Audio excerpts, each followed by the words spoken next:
the spirit of everything is old is new again, DuckTales is back. I don't know if anyone had the experience of watching DuckTales when they were younger, but as a child of the 80s and early 90s, there was nothing better than the adventures of Scrooge McDuck and his great-grandnephews, I think that's how it works, Huey, Dewey, and Louie.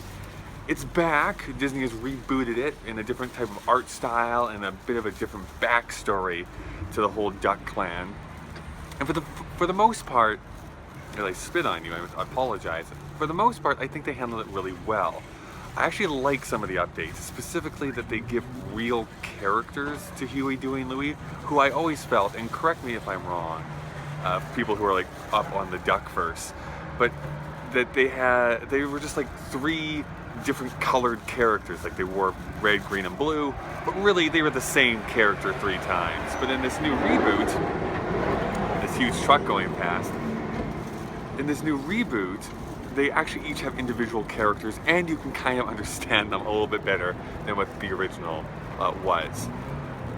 I still think it's funny. It's still made for kids specifically. This is not like an adult retelling of the DuckTales mythos, if I can use that really $5 word. And I'm enjoying it so far, but again, it's kind of like that Pixar thing where it's made for kids, but there is some adult humor, and I'm probably going to continue watching it, at least for the short term, unless I think it gets too kiddie. The exciting part for anyone, again, who's growing up in that time frame, is that apparently they're going to bring in some of the other ducks that we all know, like Darkwing Duck and etc. I'm blanking on the other cool characters that they can work into this entire series.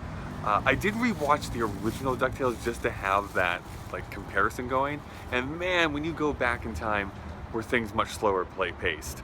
It's kind of ridiculous how go anything is nowadays, where you cannot have a dull moment. You can't just sit and have a bit of time to breathe. That's kind of a whole side tangent that I don't want to get down. Regardless, the weird thing is that they've aired 2 episodes, but you have to wait now 6 weeks until the middle of September before new episodes are released. I think it's because they're coinciding with something like I forget if it's like the 30th or the 25th anniversary of the original DuckTales when it first came out. I would definitely give it a shot, especially if you have young kids in your life. I think they're going to really enjoy it. The only real big criticism I have is that the art style isn't really doing it for me. I think it's good. It's not like it's bad animation, but at the same time, I just find that traditional hand-drawn animation is much warmer. This weird angular, like stylized version would be fine if it was something other than actually DuckTales, but c'est la vie, you know?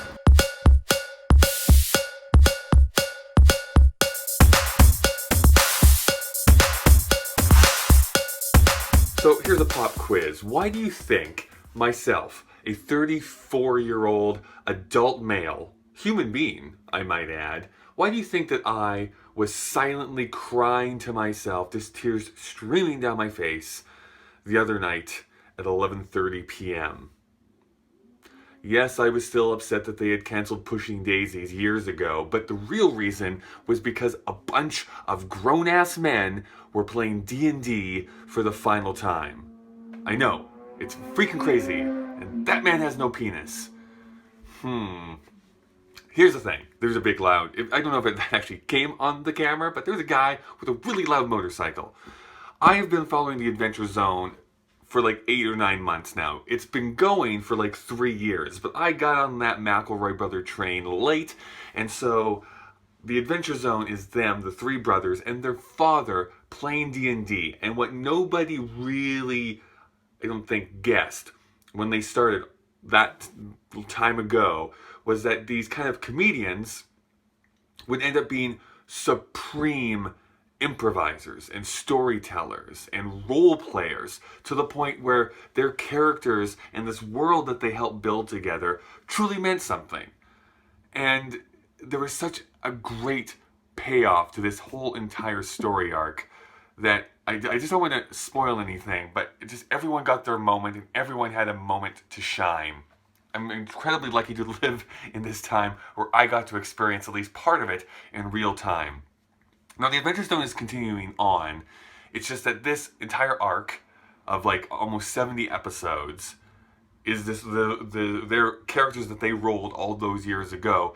It's their final episode. And I think they're doing a couple of live episodes before they kind of come back in full force with something new. And I'm excited for something new.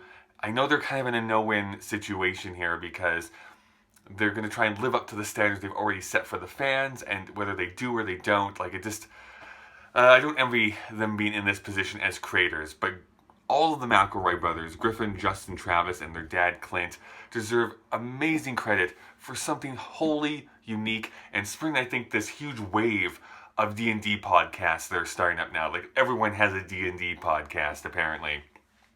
It's so good, everyone. And I'm so excited that in April, there's going to be a graphic novel of the first part of their adventure. Let me know what you thought of the entire Adventure Zone down in the comments. I'd really like to hear what you thought. I know a few of you actually do listen to it. And if you know of any other good D&D podcasts, also let me know down in the comments, because I'm now a junkie. I need more. I need more of this in my life that I never thought I would want. They really shouldn't have canceled Pushing Daisies, though, FYI. It was really good.